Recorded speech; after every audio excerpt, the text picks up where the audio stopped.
Everyone, ఈరోజు మనం 8th class biology first lesson విజ్ఞాన శాస్త్రం అంటే ఏమిటి అనే లెసన్ గురించి డిస్కస్ చేద్దాం. ఓకే, సో విజ్ఞాన శాస్త్రం అంటే ఏమిటి? మన చుట్టూ ఉన్న ప్రాకృతిక ప్రపంచం ఎలా పనిచేస్తుందో తెలుసుకోవడానికి, దాని పూర్వాపరాలను అవగాహన చేసుకోవడానికి పరిశీలించదగిన బౌద్ధిక ఆధారాలతో మానవులు చేసే ప్రయత్నాలన్నింటినీ కలిపి విజ్ఞాన శాస్త్రం అంటారు.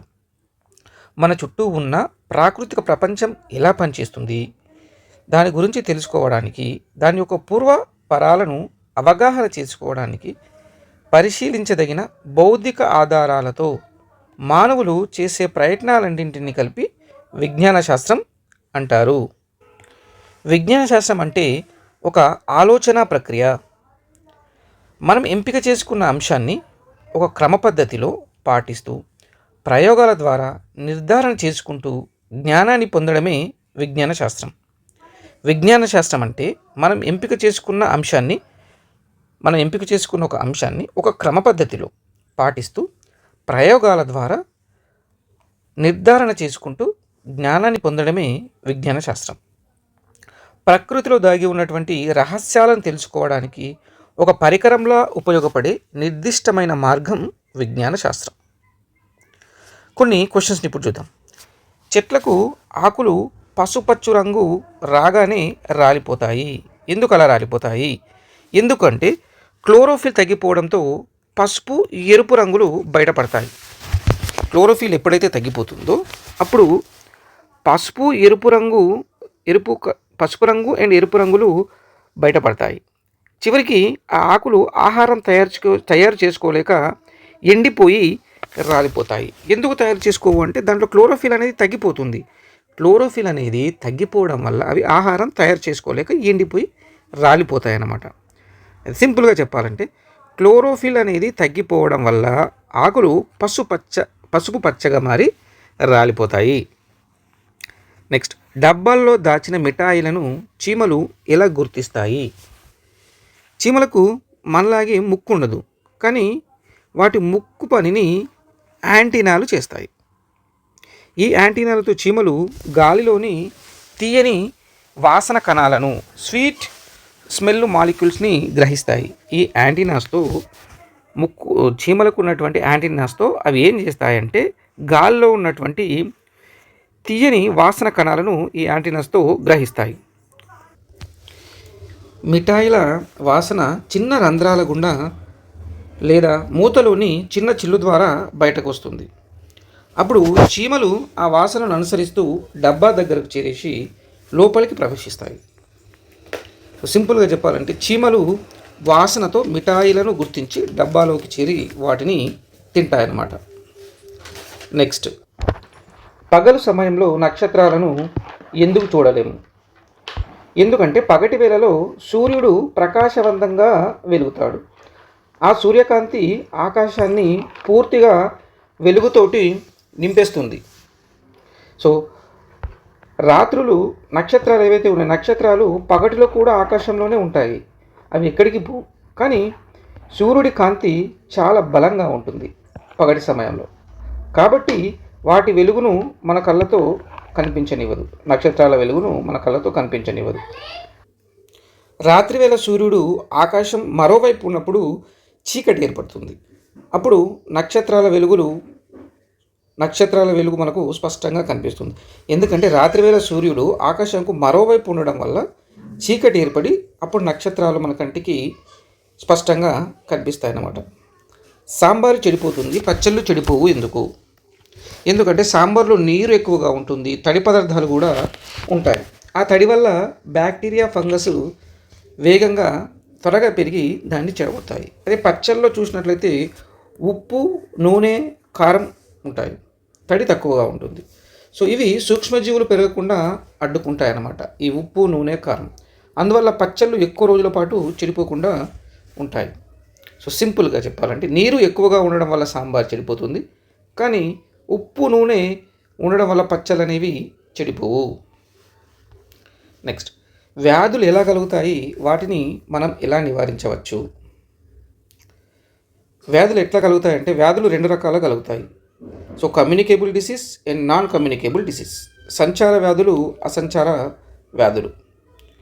సంచార వ్యాధులు, ఈ సంచార వ్యాధులు ఏవైతే ఉన్నాయో ఇవి సూక్ష్మజీవుల వల్ల కలుగుతాయి. Like bacteria, virus, fungus, so మొదలైన వాటి వల్ల ఈ కమ్యూనికేబుల్ డిసీజెస్, సంచార వ్యాధులు అనేవి కలుగుతాయి. నెక్స్ట్, జీవుల ప్రవర్తనను పర్యావరణ శాస్త్రవేత్తలు పరిశీలిస్తారు. జీవుల యొక్క ప్రవర్తనను పర్యావరణ శాస్త్రవేత్తలు పరిశీలిస్తారు. భూమి పొరల నుండి బయటపడే శిలాజాలు, ఖనిజాల గురించి తెలుసుకునేందుకు భూగర్భ శాస్త్రవేత్తలు ప్రయత్నిస్తుంటారు. శిలాజాలు, ఖనిజాల గురించి తెలుసుకునేందుకు భూగర్భ శాస్త్రవేత్తలు ప్రయత్నిస్తుంటారు. భౌతిక శాస్త్రవేత్తలు ఏం చేస్తారంటే ఆకాశంలో మిలమిలా మెరిసే నక్షత్రాల, గెలాక్సీల ఛాయాచిత్రాలను తీసి పరిశీలిస్తారు. ఆస్ట్రోఫిజిస్ట్, భౌతిక శాస్త్రవేత్తలు ఏం చేస్తారంటే ఆకాశంలోని నక్షత్రాలు, గ్రహాలు, గెలాక్సీల ఛాయాచిత్రాలను తీసి, ఫొటోస్ను తీసి వాటిని పరిశీలిస్తారు. వాతావరణ శాస్త్రవేత్తలు, క్లైమటాలజిస్ట్, వాళ్ళు ఏం చేస్తారంటే వాతావరణంలోనికి బెలూన్లను పంపి మేఘాలు, వర్షాల సమాచారాన్ని తెలుసుకుంటారు. వాతావరణ శాస్త్రవేత్తలు వాతావరణంలోకి బెలూన్లను పంపి వర్షాలు, మేఘాల సమాచారాన్ని తెలుసుకుంటారు. నెక్స్ట్, వివిధ ఉష్ణోగ్రతల వద్ద రసాయన చర్య వేగాలను పరిశీలించేవారు రసాయన శాస్త్రవేత్తలు. రసాయన శాస్త్రవేత్తలు ఏం చేస్తారంటే రసాయన చర్యల యొక్క వేగాలను పరిశీలిస్తారు. అణుభౌతిక శాస్త్రవేత్తలు, న్యూక్లియర్ ఫిజిస్ట్, వృత్తాకార మార్గంలో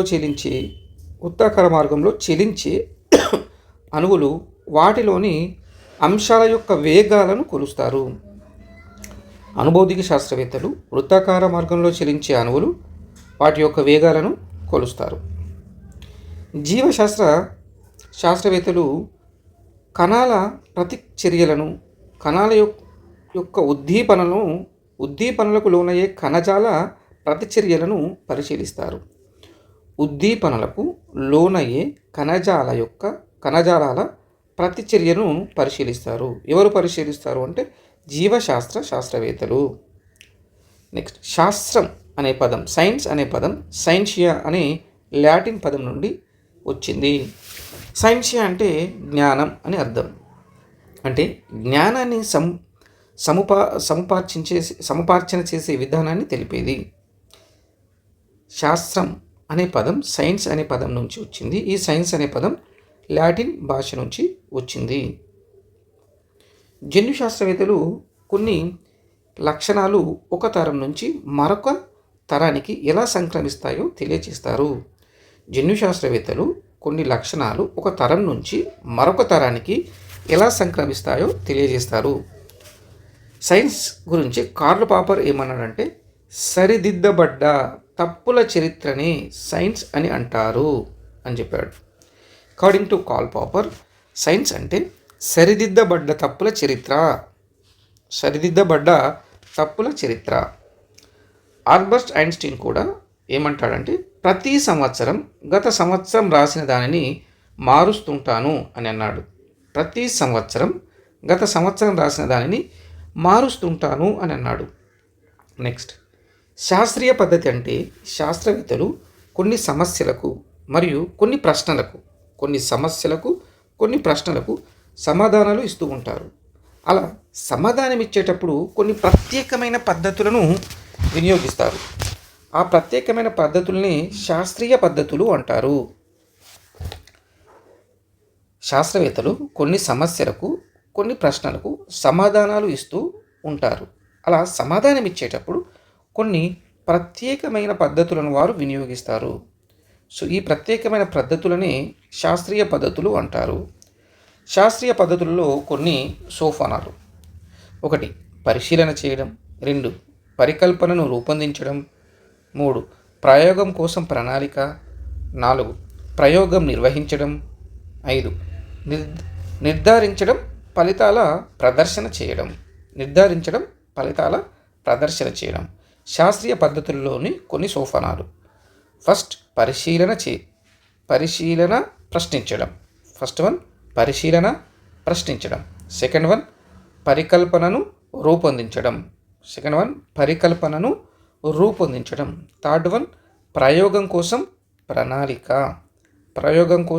ప్రణాళిక. ఫోర్త్ వన్ ప్రయోగం నిర్వహించడం. ఫిఫ్త్ వన్ నిర్ధారించడం, ఫలితాల ప్రదర్శన చేయడం.